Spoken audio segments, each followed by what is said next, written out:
Welcome back. In our last little quick hitter, we went over how to create toolpaths. So we didn't go too in depth on how to actually create vectors, but we gave you a quick rundown of what you're dealing with. This video is going to be all about working with previews. So once you've created your toolpaths, you want to see what it's going to look like before you carve it. So we're going to talk about previews. If you're not familiar with it, this little button here is your preview toolpath. That little guy there. So whenever you need to get there, you can. The other option is up here with your 3D view. Now, you can see that I've already been messing with this just so that the tutorial goes kind of smoothly. I'm going to reset it. If you just go to your 3D view before you've hit anything, you're going to get this. That's your material, right? Cool. For giggle's sake, we're going to create two toolpaths just so you can use the preview the way it's meant to be used. Right now, if I select the profile, I know that it is doing everything. Well, I don't want it to do that. I'm going to change that. So I'm going to double click on it and I'm just going to select the rectangle. And just for giggle's sake, I'm not going to get too in depth in it, but I'm going to create a pocket to cut out all of that. It has a 16th in there. I'm not sure that's going to work. So I'm going to make it smaller and call it a 32nd. Again, this is just for example's sake. I would likely never use a 32nd bit. You kind of want to use the biggest bit you can without losing detail as possible. So a 32nd bit doesn't make any sense. So I'm going to remove the 16th and keep the 32nd. I'm going to go call it, let's leave it at 0.01 because then it'll just go faster. It shows you we got a couple passes. We're still ramping our plunge moves and we're going to leave this name pocket, but now we're going to hit calculate. And automatically when you hit calculate, it brings you up to the preview screen. The blue lines are showing you the actual toolpaths that it's going to take to do its thing. The green and the red show you movements to in between toolpaths. So you can see that, it's going to start down here and it's going to zig up here. Green's going to be vertical moves, red's going to be lateral moves, and blue's going to be toolpaths. They are showing like this in line form because we have them selected over here with our toolpath. If you deselect them, they go away. And reselect them and they come back. So if you don't want to see those lines, I find them horribly annoying actually when I'm doing my preview because I don't want to preview the toolpath line. I want to preview the toolpath and what it carves. So that's where all of these little settings come in super handy. You can mess with the color of things. So you can have, once it carves, the material color, you can have it changed to a global fill. You can change all of these options. It's all aesthetic. It is not going to do anything with your carve. It's not going to magically color it with magic marker.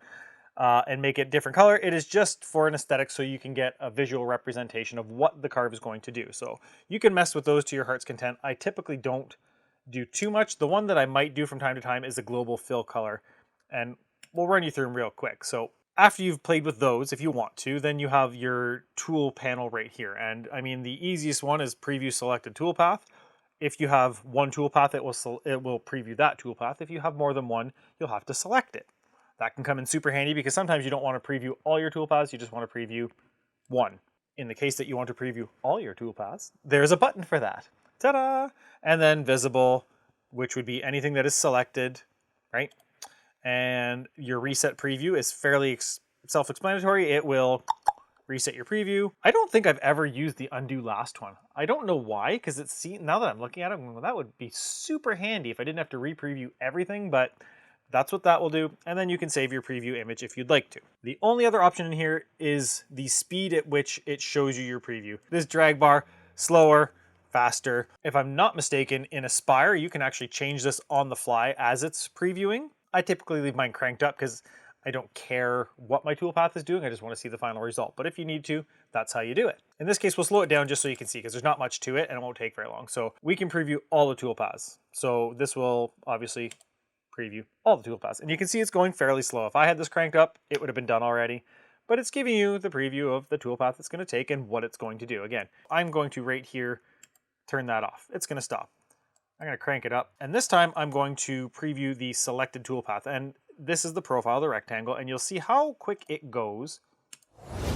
Zoom. Done. You can play with the speed, you can play with which ones you want. So now let's say let's do the undo last. I've never done it. I want to see what it does. Well, isn't that handy? I've literally never used that button once in 2 years. That's crazy. We're going to preview that one again. You know what? Let's preview all the toolpaths, but it's cranked up so it's going to go super fast. Preview all. It's going to start with one. It's going to finish with the other. And you can see that obviously our rectangle is going quite a bit deeper, half an inch, than our point, what did I leave it, 0.1 or 0.01 for our text. If you wanted to, and we'll go through these just so you can see what they do. You can change your machined area color. That's all these, again, these are just strictly aesthetic. If you change it now to a global fill color and you do, oh, it does it automatically. I thought I would have to re-preview it. There we go, I'm learning too. You can see what it'll do if, so it draws attention to it. Again, it's a visual representation. The LongMill is not going to magically start coloring in your projects for you, but holy cow, that's $1 million idea. Patent pending.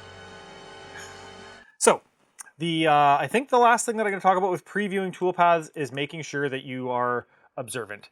Obviously, you can be observant over here in your 2D panel, but sometimes it looks different once you get your visual representation of the preview. A great example of that right now is this S.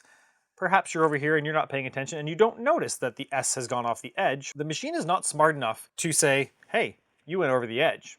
It's going to carve what you tell it to carve. So it's really important to be detail oriented and to really look at your previews. You can save yourself a lot of heartache, a lot of headaches by just really giving it a good once over. So once you're happy with your preview, you are good to go. You can hit close on this at any point. You can go back into it at any point, and that is about it for previewing your toolpaths. Again, some of it fairly self-explanatory, but it's always so nice to get some background on it. So we're gonna hop out of here for this one, and we're gonna jump right back in for the next one, which is, I believe, saving toolpaths, because you can't carve things unless you save toolpaths for them. Yes! Next!